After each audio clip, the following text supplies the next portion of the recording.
Hey everybody, Shoebox Legends here. Thanks for joining me today for another installment of Slab and Gab, where we look at some graded cards from my sports card collection here on the channel, and this is going to be a Hank Aaron themed episode today. I've mentioned this a few times now in the roughly year and a half that I've been on YouTube, but one of the big collecting goals that I set for myself when I got back into the hobby, it's taken quite a while to get there, but I've really been focusing on it more in the last maybe 3 years or so, is completing a playing era run of Hank Aaron's Topps baseball cards. From his 1954 Topps rookie all the way through and including his final card in the 1976 Topps release. And so that's a pretty tall order, but when I was a kid collector, loved vintage then as I do now, and Hank Aaron was a top three old school retired player for me, maybe even my overall favorite. Read his biography when I was in like 5th or 6th grade and was just really into him as a player. Loved Hank Aaron. And so I've been picking these up slowly. I'm not in any rush. I'm still a relatively young guy, and I hopefully have many years ahead to try to complete this run. So I sort of just sit on the sidelines. I set up some searches and I prowl around and I wait for the right opportunity for a card I need to present itself. And collecting Hank Aaron is not cheap. So the way that I do this is I try to find low to mid-grade examples that look much nicer than the assigned grade. And every vintage collector has those characteristics that they go for. So, looks nicer than the grade is a relative term. I get that, but let's look at the two that I actually have to show today that I've actually been able to add just within the last month, which is pretty incredible. Sometimes I'll go a few months at a time or even longer without adding anything to this project. So felt like it was a really good last few weeks reeling these both in. They both came in off of eBay. And the first one that we're going to take a look at here is the 1968 Topps Hank Aaron. This is the famed burlap set. And because of that, I think it kind of is very good at hiding damage to cards. And I think 1968 cards, in some cases that are in lower grades, look much nicer than lower grade cards from other years. And the Hank Aaron that I settled on, I think is an example of that. It's a PSA 3. It's a lowly 3. So here it is. And that is a great looking card. I mean, I don't need a nicer looking 68 Topps Hank Aaron than that. It's vibrant. There's absolutely zero snow or paper loss of any type. I mean, it's a completely clean, crisp card. No dark spots, in the printing. I mean, the image is very, very bright and vibrant for a card that's, well over 50 years old now. Love the shot of Hank there. Interesting look on his face. And again, this is for a PSA 3. Let's see if I can get this a little bit closer. I mean, this looks amazing. The burlap really makes it tough to tell how sharp the corners even are. And as you kind of go up and down this card, it's just gorgeous. It's not a valuable card, but it's all I need for my run. If I can complete his run and all the cards look as good as this one or this 57 in the background that I've shown off in the past, I'm a happy man, and I don't need to upgrade these, and I can move on to other areas of my collection that I want to work on over the years. And because this has a grade of 3, it is slightly off center. I'm a big centering guy. It's a little bit off center, left to right, decent top to bottom. But I sort of, the overall rule that goes above anything else when I'm looking for vintage is the eye appeal test.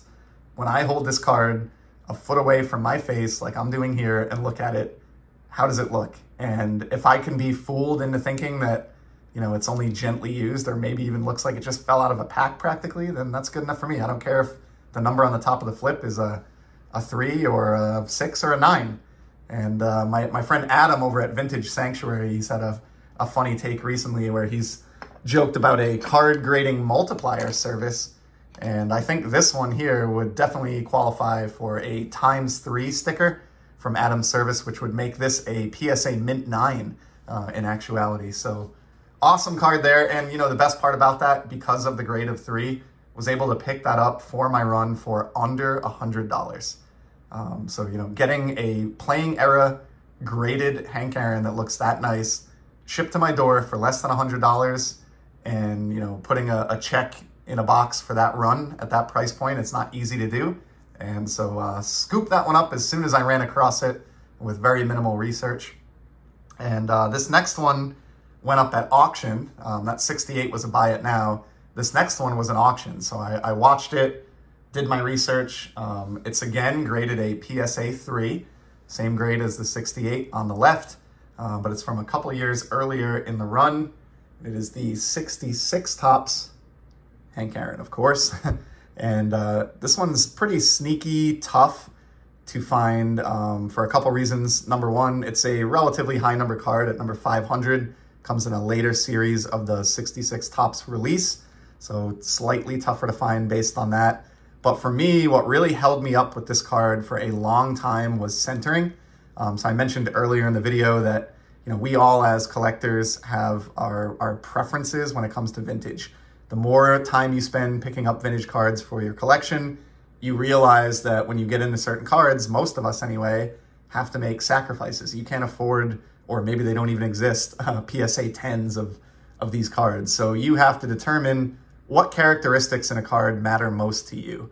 And to me, it's centering and then the quality and sharpness of the image. I'd like to avoid snow on the image. I like a nice clean card front. I can deal with corners that aren't perfect if the image is great and the centering's great.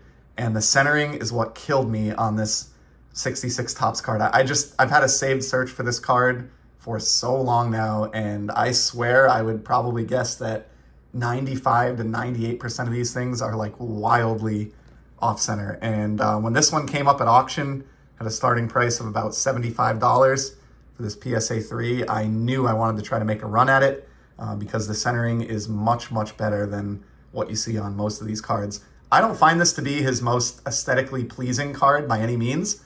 And so for that reason, this was like the perfect card for me to target. Have the centering I want, the clean image I want, but being a PSA 3 was not going to cost me a lot of money. And if I'm going to spend a lot of money on an Aaron card, in my run, it's going to be the rookie card or a higher grade example of a card that I enjoy more. That 66 one, while not a terrible card, the image just doesn't do a whole lot for me. So, and I knew this was, based on all of those characteristics, I knew that was the copy that I wanted to try to target as long as the price stayed reasonably low. So I set my snipe, and I was pleasantly surprised a few days later watching that auction end to see that ended as well at under $100 shipped to my door. So, combined price of less than $200. I was able to check 2 more playing era Aarons off the list. It was a fantastic stretch in my pursuit of the hobby, to be able to do something like that in that short order. And I'm getting closer and closer now. So I do have, I think, 1 or 2 more Aarons built up that I still haven't shown off on the channel, and starting to look like this is something that I may actually be able to finish in the very near future. So exciting times for my vintage collection, and my child self would, his head would explode if he saw these 3 cards laid out before me on my desk here. So thank you for joining me to check out these sweet Hammer and Hanks, and I will certainly be back in the very near future with some more sports card content. Till then, take care and enjoy the hobby.